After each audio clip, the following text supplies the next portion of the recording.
ሓደ ምድራዊ ንጉስ ካብ ሃገሩ ተሰዲዱ ሰሚዕና ንፈልጥ ንኸው ግና ኸይ ፈጣሪ ሰማይን ምድርን ንጉስ ኩሎም ነገስታት ገና በህፃንነቱ ኣብ ሕቑፉ ኣዲኡ ኮይኑ ካብ ሃገሩ ተሰዲዱ ክበሃል ሓሲብኩም ወዶ ትፈልጡ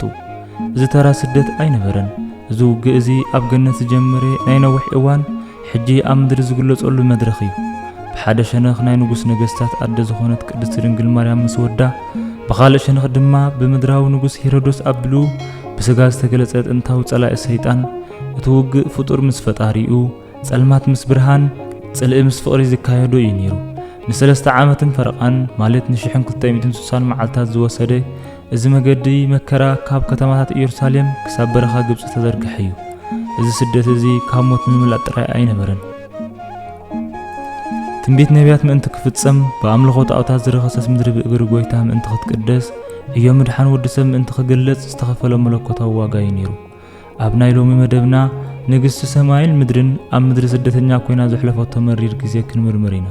ካብ ረሃብን ጽምእን ካብ ሰረቕትን ጨካናት ሰባትን ዝበጽሓ መከራ ካብ ኩሉ ንላዕሊ ድማ ንወዳ ንምድሓን ኣብ ልባ ዝጸረቶ ሰቓይ ብዕምቆት ክንሪኦ ኢና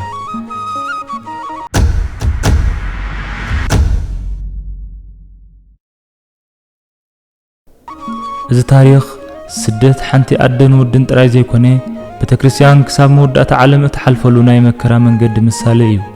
እዚ ቪድዮ ጀሚሩ ክሳብ ዝውድእ ናይዛ ቅድስቲ ኣደ በረኸት ንምክፋል ምሳና ጽንሑ በስመ አብ ወወልድ ወመንፈስ ቅዱስ አሐዱ አምላክ አሜን ሰለስተ ዓመትን ፈረቓን እዚ እዋን እዚ እመቤትና ካብ ኢየሩሳሌም ወጻኢ ዝነበረትሉ እዋን እዩ ጎይታ ብዕድመ 2 ዓመት ኣብ ዝነበረሉ እዋን ሰብኣ ሰገል ምስ መጹ ብሰንኪ ቁጣዓ ንጉስ ሄሮዶስ ኣደ ኣምላኽ ኣደና ቅድስት ድንግል ማርያም ኣብ ከተማ ክትቅመጥ ኣይከኣለትን ሰይጣን ዕዮ ምድሓን ደቂ ሰባት ክጅምር ምስ ተመልከተ ስቂሉ ኣይረኣየን ገና ክወርድዩ ክውለድ ዝብል ትንቢት ብምስምዑ ንነቢ ኢሳያስ ብመጋዝ ከም ዝቆረጽ ገይሩ ኣቕቲልዎ ነይሩ ምስ ተወለደ ድማ ንህፃን ምስዳድ ጀመረ ብፍላይ ንኽውለድ 25 መዓልቲ ክትርፈ ከሎ መላእክት ኣብቲ ዝውለደሉ ቦታ ቤተልሔም ኮይኖም ይጽበይዎ ስለ ዝነበሩ ኣጋንንቲ ኣብ ጣዖታት ሓዲሮም መምለኺ ቦታ ምስ ሰኣኑ ወዲቖም ይጭድሩን የእውዩን ስለ ዝነበሩ ሰይጣን ነዚ ምልክት ብምግባር ኣብ ህይወት ደቂ ሰባት መዓት ክፉእ ንምስራሕ ቆሪጹ ተለዓለ ናይ ጥንቲ ጸላኢና ዝኾነ ዲያብሎስ ኣብ ልዕሊ ኣደ ኣምላኽ ካብ ሰብ ክሳብ ኣጋንንቲ ናይ ክፉእ ሰራዊት ኣሰኒዩ ንውግእ ተበገሰ እቲ ብዛዕባ ዛዕለት እዚኣ ካብ መጽሓፍ ቅዱስ ተነገረ ናይ መጀመርያ ትንቢታዊ ቃል በዚ ግዜ እዚ ተፈጺሙ ኣነ ኣብ መንጎኻ ኣብ መንጎ እታ ሰበይትን ኣብ መንጎ ዘርእኻን ኣብ መንጎ ዝረኣን ጽልእ ተክል ኣለኹ ዝብል ክኸውን እንከሎ እዚ ቃል እዚ ካብተን ኣብ ገነት ተነገራ ናይ መጻኢ ህይወት ደቂ ሰባት ዝሕብራ ዝነበራ ትንቢታዊ ቃል ሓደ እዩ እዚ ከዓ ኣብ መንጎ እመቤትና ቅድስት ድንግል ማርያምን እቲ ዝወደቐ ተመን ተባሂሉ ዝጽዋዕ ጥንታዊ ጸላኢናን ኣብ መንጎ ዲያብሎስን ኣጋንንትን ጎይታናን ኢየሱስ ክርስቶስን ዝካየዱ ውግእ ዘመልክት ቃል እዩ እግዚአብሔር ተዛረቦ ክፍጸም ግድን እዩ ስለዚ ኣደ ንጉስ ሰማይን ምድርን እመቤትና ቅድስት ድንግል ማርያም ንውድቀት ሰይጣን መወዳእታ ንምግባር ብንጉሳት ምድሪ ካብ ሃገር ናብ ሃገር ተሰዲዳ ዓለምና ከምዚያ ዓመፀኛሃ ዝነብሩላ ሓቂ ዝሓዙ ስደዱላ ስለ ዝኾነት ድንግል ካብ ቅድሚ እቲ ተመን ካብ ቅድሚ ሄሮዶስ ሃዲማ ካብ ማእከላይ ምብራቕ ናብ ምድሪ ኣፍሪቃ ምስ ወዳ ተሰደደት ብዘይካ እቶም ክልተ ኣገልገልታ ዮሴፍን ሰሎሜን ካልእ ዝኽተላዊ ዝስዕባ ቤተሰብ ዋላ ሓደ ኣይነበረን ኣምላኽና ኢየሱስ ክርስቶስ ንጉስ ነገስታት እዩ ካብ ሰለስተ ነገስታት እውን ግብሪ ተቐቢሉ እዩ ድሕሪ ነገስታት ገጸ በረኸት ኣቕሪቦም ምስ ተመለሱ ድንግል ነፍሲ ህፃን ወዳ ንምድሓን ሒዛቶ ተሰደደት እልፊ ኣላፍ ሰራዊት ዝኽተልዎም ነገስታት ሰገድሉ ብሰማይ ድማ ቁጥሪ ዘይብሎም ሰራዊት መላእኽቲ ዝግዝኡሉን ከሎ ንሱ ግን ተሰደደ እመቤትና ብመልአኽ ብስራት ቅዱስ ገብርኤል ከም ዝተነገራ ናብ ምድሪ ኣፍሪቃ ምስ ወዳ ምስ መጸት ሽዑ እቲ ኣቦታት ነቢያት ዝተናገርዎ ትንቢት ተፈጸመ እግዚአብሔር በፈጣን ደመና ተሰቂሉ ናብ ግብጽ ይመጽእ ኣሎ ትንቢት ኢሳያስ ምዕራፍ 19 ፍቅዲ 1 ትንቢት ነቢያት ምእንቲ ክፍጸም ጥራይ ዘይኮነ ኣብ ዓለምና ዝተፋላለዩ ክፍለ ዓለም ተመዲቦም ጣዖት ዘምልኹ ዝነበሩ ኣጋንንቲ ርእሲ ኣጋንንቲ ካብ ምድሪ ክሳብ ዝስደዱ ጎይታ ተሰዲዱ መብርሃን በዚ ግዜ እዚ ብዝተፋላለዩ መንገዲ ተፈተነት ሰራዊት ሄሮዶስ ከዓ ካብ ከተማ ናብ ከተማ እናኸዱ ኣሰሮም ሒዞም ይስዕብዎም ነበሩ ካብኦም ንምምላጥ ከዓ ብዱርን ጫካን ነዊሕ መንገዲ ተጓዓዙ ብኸቢድ ጽምእን ብሓያል ረሃብን ከዓ ተፈተኑ እቲ ንእስራኤል ኣብ ምድረ በዳ መና ዝመገበ ማይ ካብ ከውሒ ኣፈልፊሉ ዘስተየ ጎይታ ድሕሪኣ ሒዛ ረሃበትን ጸመእትን إتين أبا أدامن أدي أهيوان كابز الألماو ناي نفسي رهابن تسمئن زدحن قويتا أب زمان حزا تسمئتن تشجرتن أقواد أحانتي معالتي ناب حدا عداتهم قراسن جيران ماين انت لمنو زهوبا ماي نبرن علم انت اللوا نخلو أبيدو تحازي انت كتوبة تخيل قويتا نفسو كساب زهبنا نحن حدا نقر كواكن هو زي بلنا دخاتات نبرنا كابت زير السعد ما أم مدربرا قبس استقبر قعزيو اتبرخا قبسي بحمر زملئي نسكا زي عرف لمع نقر كوازي بلوز نبري اقرزق قاص الحمد اتهارور صحي نفسي خابس غاز فلالي شوخ أمي كلا زبقلو برخايو بسنكي بدل أدام زرخصت مدري من انت قدس تاسترجمت من انت كتبارخ زمص قويتا نحمام أدام بسقو مكراك قبل كله داغماويت هيوان قدس دنگل مريم دما كما ديا هيوان بزح مكران نبعتن سدتن تسددت هيوان بأوان مولادا بحمام كانزان انت ختولد أب استفرد الله غزي زنبعت نبعت نايز مثالي اما املاح كأن نبعت اتمكا زختلا 3 عامات فرقان نبره بفلاي اتن 4 مكراتات كل غزي خذكراين قداماي مسعات يوسا ولد يوسف يوسا ام مصحف قدوس حدا كابتما يهود احوات كويتالم زرزروم حدا ينيرو ابتناب 6 تبغو سلاليت دما مسوم تخافالو خوينو تبغيسي ينيرو حيدت مسكرغن ناي سدت برخات كي تخافله سنف سب سلازنبره ام منقد تفريو ترفه دحرو اغن هيرودوس نسدرا بيت كان مقتال سراوت لي كلهم علو زبلس مسمعي اغارو نبرخات زيكون نرغمت قطفات بمخانن بزايكو حدا كو خيقدمو نسدهنات سنقي ورصيعنلهم غوي مسبصح خا دخيمم اب حنت صلال عريفهم اتا اغلغاليت سلومين تهصان يسوع كريستوس كتحصبو خلا اب غمغم روبا رخبهم كيبصحم دما حدركم كيما وعلكم اكو ايبلومن نزه هصان مقتال ابز تقميتكم عليكم هيرودس كانا اخون كدلي اكل بوتا سراويت اوفيرو مالو مسبله ቅድስት ድንግል ማርያም ድማ ነቲ ህፃን ካብ ሰሎሜ ተቀቢላ እንሆ እዚ ሁሉ መከራ ተቀቢልስ ዘድሕነ ካድየ ብምባል አምሪራ ነብዐት ካልአይ ክልተ ዘረፍቲ ጥጦስን ዳክሮስን ዝበሃሉ ምስረኸብዋ እቲ ንጥጦስን ዳክሮስን ዝተኣሃስሮምን ዘራኽቦምን ብዝራፊ ስምምዖም ድማ ንዝረኸቡን ሓድኳ ምሕረት ንኸይገብሩ ነበረ እዮም ንምዕያይ ከዓ ተበገሱ ብመሪሕነት ጥጦስን ብተምሃራይነት ዳክሮስን ጀመረን ኩሉ ندخاتنا هفتامن يچكنولو نبرو بز غزي زي يا دنگل مسودا ابزي ጫካ زي رخيباتهم اتستفق مرمر زمص غويتا گن ناي گزا رؤس ጉዳይ نيرو نابز برخا زي زمصلو مخنيات كابزم شفاتو حدا كابتن قدسان كم ابراهام يساق يعقوب زامسلو قينمو زنبرو محتم دم حزو ناب گنت كاتو سلازخونه قينمو نزي بسرات من فصام نابز مصي نيرو اتم شفاتو ناب ام گويم كمص خلو سلومي قديما لبسا دربيا هدمت نقدس ድንግል ማርያም መጓናጸፊያን ሰብአ ሰገል ዘምጽሉ ወርቅ ጫማ ናይ ጎይታን ቀምሽን ቀንጢጦም ድማ ሰደድዎም አዳምን ሔዋን መጓናጸፊያን ብርሃን ጸጋ አምላኽ ካብኦም ከም ዝተገፈፈ ናይ ዝኻ አንሳቶም ወን ተገፈፉ እመቤትና ዘብኪያ ግን ብምክፋፍ ክዳና ዘይኮነ ገና ከጀመሩ መኻልፍ ስለዝጀመሮም ያ كملسلو إن تمخور خلو شفتا سرخي بدو أيرخبكن إلو زرخبو زريفي خيدنبر أبكي المانا دو يلوم زماغوت انتهى اللوم زي أتوم سوديك أطلوز تلأخو إيوم بمبالب زعبا ودا رقيمة أمرير على بخيط بقدسات أداو فكر ودا نبعتا خب عينا خساب زقال الله نبقى فلبي ودا نبعتا أفسست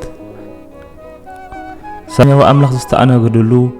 فقاد اتسميا وأملخ أبونا زفت سملو محضر إغزابير يخون قالوا إخاء سيطان تلالو زدربيلو برخت ألبو زقبرو سب حدار زي قابل كدوكو سخلو زي عرفلو يخون بيت كوتيبا رخص منفس زعاسلو بيت نبره أبتبو زحابتي حيدت رهرها انت زي بالكاس أتقاميو سلازي إما بيتنا سم أملاح تصويعا كتلمن انكلا اتاونا نيتي تقزا مسرعيتا كم مودشا زوق لبخاز سبرج كانس تملئ برتوعك التزاربت زربا سنفسب زي طعم كم حمد كم فلت أدم تواجع إيو إتا أبت بيت صنح السبيتي كابيز متأخي إخي إلى مسحات التا ما أملخ دما كم مدري هداز متأكو سدتنيا يبلتا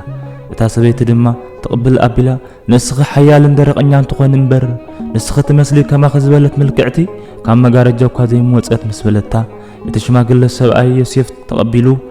نحدا لماني انتو لو كاتهبو انت زي بالكادما ናብ ዘለዎ ይብጻሕ ኸይር ደኣኻ ትብሎ እምበር ከም ኩናት ልቢ ዝወግእ ዘረባት እንታይ ኣምጽኦ በላ እታ ኮቲባ ዝተባሃለት ኣገልጋሊት ኣብ ላዕሊ እቲ ቤት ጸኒሓ እዚ ሓላዊ ጣል ዝመስል ሰብኣይ ንእመቤተይ ከምዚሉ ክመላለሳ ብምባል ነቲ ደርቢ እናንቃጥቀጠት ወሪዳ ንዮሴፍ ብጽፍዒት ኣራጸመቶ ንጎይታ ድማ ካብ ሕቖ እመቤትና መንጢራ ናብ ምድሪ ድርብየቶ እቲ ህፃን ድማ ትኽትኽ እናበለ ክበክ ከሎ እመቤትና ብድንጋጽ ዝተሰነየ ብርቱዕ ብኽያት በኸት ራብዓይ ድማ ጫማ ወዳ ዝተወሰደሉ እዋን እቲ ካብ ጥጦስ ዝተረፈ ጫማ ናይ ጎይታ ሰይጣን ካብ ዝመደቦ መንእሰያት ክተርፍ ኣይከኣለን እቲ ነገር ከም ዝነበረ ሓደ መዓልቲ ቁራስ እንጀራ ንምልማን ክትከይድ ከላ ሰይጣን ነቶም ኣብኡ ዝነበሩ ሰባት ከም ፈርዖን ንልቦም ኣትይሩ ቁራስ እንጀራ እኳ ከይረኸበት ተመልሰት ቁራስ እንጀራ ጥራይ ዘይኮነስ ማይ እውን ከልከልዋ ካብኡ እንተተመለሰት እውን ጫማ ወዳ ኣይጸንሐን ሽዑ ሒደት ማይ ለመንኩ ኣይሃቡንን ግን ጫማ ወደይ ተወሰደ ብምባል ኣምሪራ በኸየት ቤተ ክርስቲያን ኣብዚ ዓለም እዚ ንክርስቶስ ጸይራ ብስሙ ተጸዊዓ ክሳብ መወዳእታ ዓለም እተሰደደሉ እዚ ስደት እዚ ድንግል ጀመረቶ በዚ ድማ ኣብ ኩሉ መጽሓፍ ቅዱስ ምርኩስ ናይ ድኻታት ኣደናይ ዕውታት ሰማዕታት እናተባህለት ትጽዋዕ ብፍላይ ድማ ኣብ መወዳእታ ዘመን እቲ ሓሳዊ መሲሕ ነጊሱ ንቤተ ክርስቲያን ን42 ወርሕ ከም ዘሰደዳ ብሄሮዶስ ንግስና ድማ ንእመቤትና ን42 ወርሕ ሰደዳ መከራ ስደት ቅድስት ድንግል ማርያም እንተተነጊሩ ብሓቂ ዘገርምን ዝሕዝንን እዩ ድሕሪ 3 ዓመትን ፈረቓን ብ26 መስከረም ጀሚሩ ብ6 ሕዳር ብዓወት ተዛዚሙ እቲ ንብዙሓት ህፃናት ዝቐተለ ሄሮዶስ ዕላምኡ ከየሳኽዐ ሞቱ በጽሐ እቲ ጫውጫውታ ህፃናትን ብኽያት ኣዴታትን ኣብ ገሊላ ዝተሰምዐ ሎሚ ድማ እታ ብዛዕባ ደቃ ምጽናዕታ ኣቢራ ዘይኮነት እትበክስ እታ ቤት ንጉስን ስድራ ቤቱን እያ ሓጎስ እዚ ዓለም እዚኣ ግዝያዊ እዩ ስለዚ ድማ ን1260 መዓልታት ዝሓዘነት ድንግል ተሓጒሳ ደስ ኢልዋ ኣብ በረኻ ነበረት መከራ ይርእዩ ዝረዳእኒ ክትጸንሲ ኢሉ ዘበሰረኒ መልኣኽ ኣብያ ኣለዎ ምስ በለት መልኣኽ ቅዱስ ገብርኤል መጺኡ ናብ ዓዶም ንኽምለሱ ነገሮም ጎይታ ንጸላእቱ ክወቅዕ ዝጀመረ ካብ ሄሮዶስ ጀሚሩ እዩ እቲ ናይ መወዳእታ ኸኣ ዲያብሎስ እዩ ምምላስ ካብ ግብጽ ድማ እዚኣቶም ዝኣመሰሉ ብዙሓት ናይ ድሕነት ተስፋሃት ዝሓዘ እዩ ካብዚ ንላዕሊ ኣቦታት ነቢያት ናይ ተስፋ ትንቢቶም ሙሉእ ዝገበሩላ ዕለት እያ ነይራ ካብ ነቢያት ሓደ ወደይ ካብ ግብጽ ጸዋዕክዎ ኢሉ ብዛዕባ ስደት ናይ ክርስቶስ ናብ ግብጽ ክዛረብ እንከሎ ካልእ ነቢይ ከዓ ኣንቲ ሱላማጢስ ተመለሲ ምእንቲ ክንሪአኪ ተመለሲ ብምባል ባህጉ ገሊጹ እዩ ካብቶም ብቃል ዝተነበዩ ነቢያት ስሙ ዘይተፈለጠ ነቢይ ድማ ወደይ ናዝራዊ ክበሃል እዩ ኢሉ ዝተነበዮ ዘይተገበረ ከም ዝተገበረ ገይሩ ዘይተፈጸመ ከም ዝተፈጸመ ገይሩ ዝተዛረቦ ንኽፍጸም ካብ ኩለን ከተማታት ከዓ ናዝሬት መሪጾም ተቐመጡ ምምላስ እመቤትና ናብ ናዝሬት ናብ ገነት ምምላስና ምስጢር ዝሓዘ እዩ ኩሎም ነቢያት ድማ ብሃንቀውታ ይጽበይዎ ነበሩ እዚ ድማ እቲ ነፍሲ ቀታሊ ንጉስ ሄሮዶስ ነፍሱ ምስ ሓለፈ ናብቲ መወዳእታ ዘይብሉ ናይ ዓለም ጸልማት ምስ ተሰጋገረ ተፈጸመ እቲ ካብ ጥንቲ ጀሚሩ ብሓቂ ዘየቋረጸ ነፍሲ ቀታሊ እቲ ነቦታትና ዝኸሰ ዲያብሎስ ምስ ሞተ ኣመናዊ ምድሓን ሰብ ክፍጸም ከም ዝኽእል ዘመልክት እዩ ናይዚ ኩሉ ምስጢር መነጽር ኮይና ዘርአያትና ንጽሕቲ ድንግል ማርያም ኣርኣያ ገበራ ኣብ ገሊላ እትርከብ ንእሽቶ ገዛ ዮሴፍ ተቐሚጣ ነቶም ኣዲኦም ዝመተቶም ደቂ ዮሴፍ ነቦኦም ሓዊሳ ኣደ ኾነቶም ኣደ ዘይብላ ዓለም ድንግል ማርያም ኣደ ክሳብ ትኾና ኣደነታ ኣብ ገዛ ዮሴፍ ጀመረቶ ብዙሕ ግዜ በቲ ህፃን ወዳ ዝገበሮ ዝተፈላለዩ ተኣምራት እቶም ኣብቲ ዓዲ ዝነብሩ ሰባት ብዛዕባ ወዳ ይወቕስዋን ይኸስዋን ነይሮም ንሱ ናብ ቤቱ ንኽኣቱ በቲ መስኮት ብዝመጽእ ጩራ ገይሩ ክጓዓዝ እንከሎ እቶም ህፃናት ክርእይዎ ከለዉ ከምኡ ክንገብር ኢና እናበሉ ካብ መስኮት ይወድቁ ነበሩ ገሊኦም ክመቱ ከለዉ እቶም ዝሰርሑ ከዓ ይስበሩ ነበሩ ካልእ ግዜ ድማ ጭቃ ኣብዒጡ ህይወት ትንፋስ ሰኺዑ ረጋቢት ከነፍር ከሎ እቶም ህፃናት ብትንፋስና ህይወት ክንፈጥር ኢና ኢሎም እፍ ክብሉ ወዓሉ ምሸት ምስ መሰየ ጎረሮኦም ሓቢጡ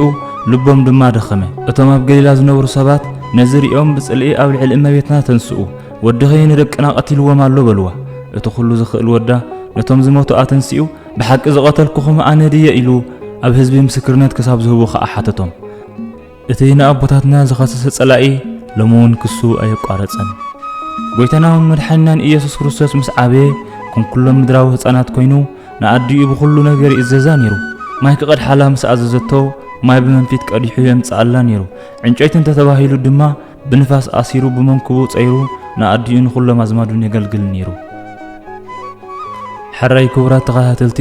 እዚ ታሪኽ ስደት ቅድስት ድንግል ማርያም ካብ ብነዊሕ ብሓፂር ጽሙቕ ኣቢልና ናምፂናልኩም ዘለና ሼር ላይክ እንዳገበርና ናብ ኩሎም ኣመንቲ ነባጽሓዮ ሳብስክራይብ ብምግባር ድማ ነዚ ቻነል ነባራት ዓዮ ስብሐት ለእግዚአብሔር ወለወላዲቱ ድንግል ወለመስቀሉ ክቡር አሜን።